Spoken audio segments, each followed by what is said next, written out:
العربي بن مهيدي، القائد المناضل، المجاهد الشهيد.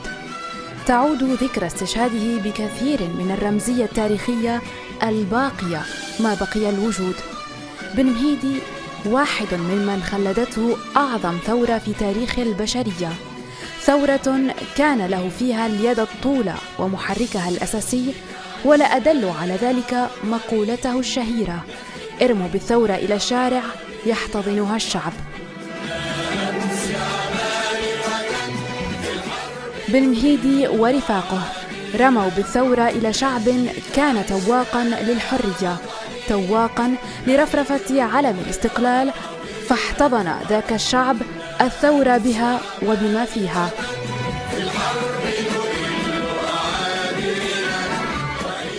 بن مهيدي كان هدفاً بارزاً لفرنسا الاستعمارية الأخيرة، كانت تسعى جاهدة للقبض عليه. فرنسا لم تكن ترى في بن مهيدي الشخص الساعي إلى بث الفوضى والإخلال بالنظام العام، بل كانت ترى فيه ذاك الثوري الزعيم.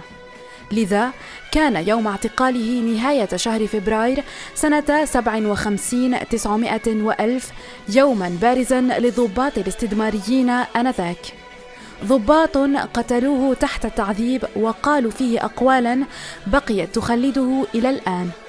فالسفاح بيجار رفع يده تحية لبن مهيدي عندما استشهد، ثم قال: لو أن لي ثلة من أمثال العرب بن مهيدي لغزوت العالم. فأي حديث بعد هذا الحديث عن رمز من رموز جزائر الثورة؟ وأي كلام غير الكلام الحاث إلى ضرورة السير مسار نضال وحب بن مهيدي لوطن اسمه الجزائر.